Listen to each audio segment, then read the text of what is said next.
Hello, my name is Cynthia Evans with Simplifying Social Security. And today is Tuesday. So we are talking about another topic from Social Security. And this one is going to be our Tidbit Tuesday about children benefits.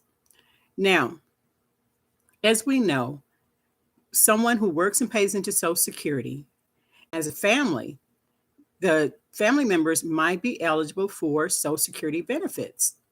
Well, what qualifies a child to be eligible for benefits? The first thing is that the person, the worker, must be eligible for benefits themselves, either survivor benefits or retirement benefits. Now, the person that has filed for benefits, the worker, must have enough earnings for themselves to receive benefits and also for the child to receive benefits. If there's not enough money on the work record for the child to receive benefits, the child will not receive any benefits, but the worker can. There are times when the person who works just automatically assumes that anyone that is entitled to benefits will receive the benefits because they're entitled to benefits. No, there has to be enough work on there, on the record, after the worker has received benefits for the auxiliaries or the spouse or children, whoever might be entitled to also receive benefits. So that's one of the first things that must be met, is that the worker must have worked enough for the auxiliaries, we're talking about children today, to receive benefits. Well, what is another thing that the Social Security Administration looks at when you're talking about children receiving benefits? There must be a relationship that can be proven for the children to receive benefits on the record, an eligible relationship. And what is that? What do I mean by that? Okay, children that are naturally born to the to the number holder or to the worker are possibly eligible for benefits, and adoptive children could possibly be eligible for benefits. There are also times when probably stepchildren could be eligible for benefits if the step parent is receiving benefits. Um, those are the main categories. And what I mean by proving the relationship, if Social Security is going to pay anyone on a record, but we're talking about children today, but we're talking about children receiving benefits. So the Social Security Administration is going to request proof of relationship. That could be a birth certificate, that could be adoptions, proof of adoption, various things that they could request in places where the parent is a step parent. The Social Security Administration might ask for the marriage license and the birth certificate of the child, to show the marriage relationship and the stepchild relationship. But there are certain things that the Social Security Administration will ask for and must ask for to receive, for that child to receive benefits on that record. Also, you're talking about the age of the child. The age of the child, if they're under the age of 18, there's no problem with the child receiving benefits. They do not have to be in school. They just have to have that relationship met and the earnings met. Now, when age becomes a factor is when the child is 18 or over. This is when the Social Security Administration will look to see if the child is entitled to benefits after the age of 18. Now, they're eligible for benefits. The child is eligible for benefits if they're under the age of 18. No problem. However, if the child is over the age of 18 but under the age of 19, they must be a full-time student. Now, if you are receiving benefits as a child and the Social Security Administration sees that you're approaching the age of 18 and you're still in high school, they're going to assume they will send you a notice saying that we need further documentation showing that you're going to be a full-time student after the age of 18. in high school. It does not pay into college, but into high school. Then they will ask you to notify them so that they can send you some forms for the school to verify that you are a full-time student in high school, not anything that is going to continue it past age 19. But for that period of time between the age of 18 and when you graduate or when you finish school at age 19, if you're still in full-time attendance, you need proof from the school. And they will send that to you or to the school showing that you are a full-time student. That is the only way that you can receive benefits as a student. Now, let's say that you have graduated from high school at age 18. You're not going to be a full-time student after that.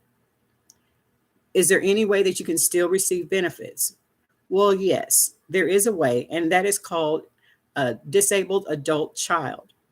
What does that mean? That means that you have to be disabled.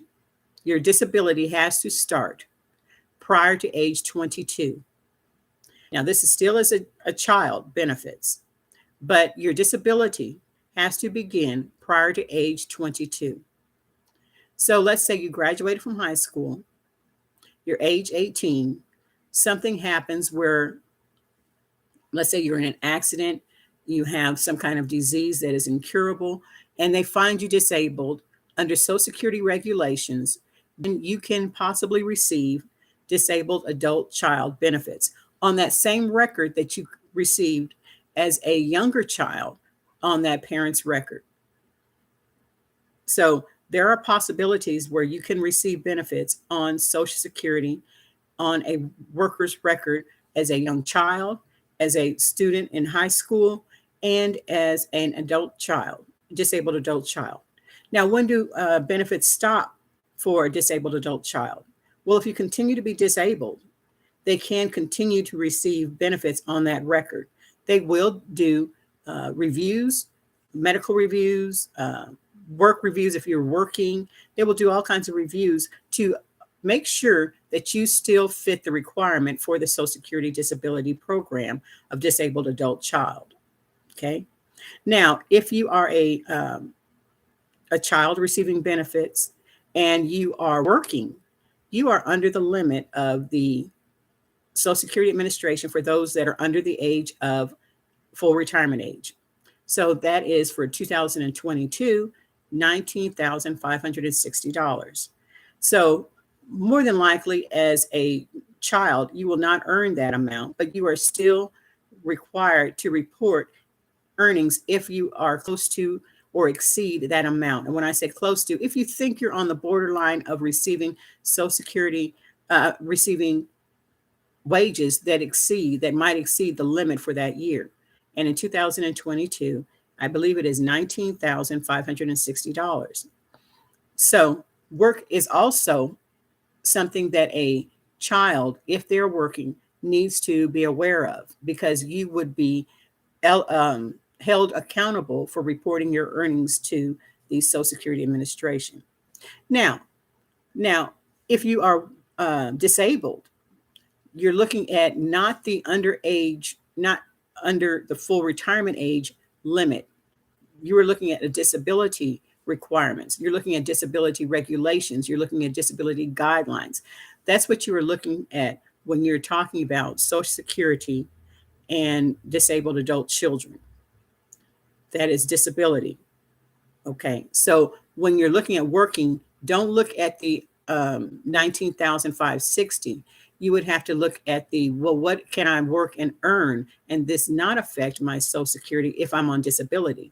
And the disability program will be more than happy to explain that to you as you file for disability. But that is not the same as people under the age of 65 and that limit. So that is something that needs to be stressed. Also, let's see. You have certain requirements that you must meet as far as children under the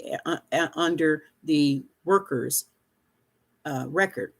Well, what does that mean? Well, that means that when you're looking at a worker and they list a child, are they are they married? If they are, that might have some bearing on the Social Security that they receive. Uh, I have had one where case where the child had been married, but they divorced, and we were able to get that child on the record. There are some regulations where you can do that, and there's some that very particular about are they eligible for benefits if they've been married. That is something that they will look into when you file for benefits, if that is something that affects your situation. Now, most of the time, though, you're talking about young people that are under the age of 18. And so, therefore, they need someone to take care of their benefits. They are usually living with a parent, guardian in an institution or of that sort. So, what do we do? Social Security does in order to pay these children? Well, they have what they call a representative payee. A representative payee is someone, an organization, or a person that is responsible for the use of the funds that are paid through Social Security. What does this mean? Well, this means that the person or organization is picked by Social Security Administration by law. They must evaluate this organization or this person to see if they are the best suitable representative payee for the child or the children. It is not necessarily who has the child. It is not necessarily the closest relative, because there are some people that the law forbids or bans from being a representative payee. There are certain regulations that state certain felons have felonies on their record or have been convicted of certain crimes that cannot be representative payees for anyone. And the Social Security Administration will discuss this with the person. If this is a parent or a grandparent that has custody of the children or child, Social Security Administration must look at the suitability of this person against the regulations. Also, if you are representative payee, you are going to be asked to account for your representative payee actions or what you have done with the money, especially if you are not a relative, or the children might not live with you, or if you're an organization and the children do live in the organization. There are certain times that you will be asked to account for how the money is being used. Now, the Social Security Administration will let you know when these reviews are due, but understand that this is a very serious responsibility that is given by the Social Security Administration to ensure that the monies are being used properly. By law, the Social Security Administration is responsible not only for paying and administering the funds, but making sure that the funds are being used properly. They do not just give money to anyone without making sure that they are accountable for how that money is being used. It is very vital that people understand the seriousness of being a representative payee. If misuse and other things are taken into account, criminal charges can be levied against the people that do not take care of the activities of being a representative payee. There are other things that the children must be aware of as far as being accountable for being a beneficiary. Sometimes there are situations where the child leaves the home of where they are living, and that person was appointed to be representative payee, where the adult, let's say, was living, had the children in their care, and let's say they were living with grandma, and grandma said, well, the child just left. Well, that needs to be reported to the Social Security Administration.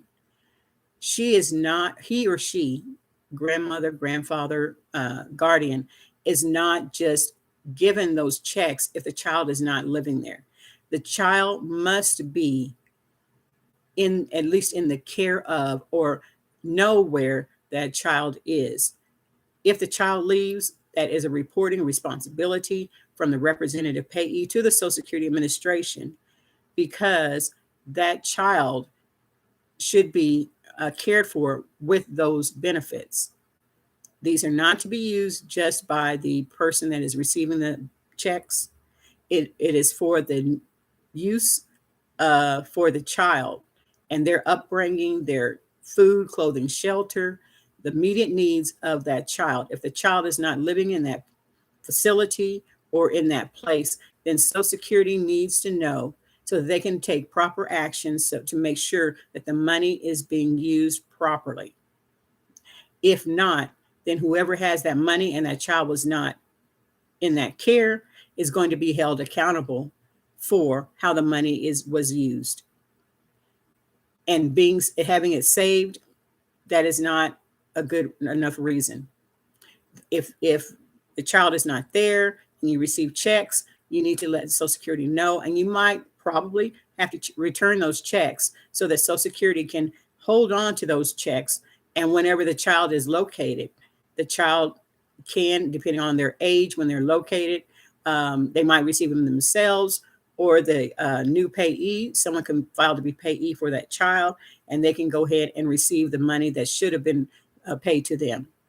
But it is very, very important, if you are a representative payee, or if you're thinking of becoming a representative payee, that is a very serious situation. So what we've covered today, I hope has been beneficial to you. But children's benefits are due to a worker who is either receiving Social Security benefits themselves or is deceased and has an eligible child for the record. A child's benefit that can be proven to be related to the worker and has someone that they can, that's under the age of 18, and that they can have someone as a representative payee for them. The child can also receive benefits after age 18 up to age 19, as long as they are a full-time student, but they cannot receive checks in college as a student. Also, there is what Social Security calls a disabled adult child benefits available. So if you are a disabled adult child and your disability began before age 22, and you have a parent or someone that is a parent or step parent or someone that is disabled or has passed away, there's a possibility you could receive Social Security on that record. Remember that receiving benefits, you can work, but that work would affect your Social Security depending on what kind of benefits you're receiving as a child. You're looking at 19,560 is a limit without it affecting your Social Security. And then, of course, if you're receiving a disability adult children benefits, then you're looking at a disability guidelines.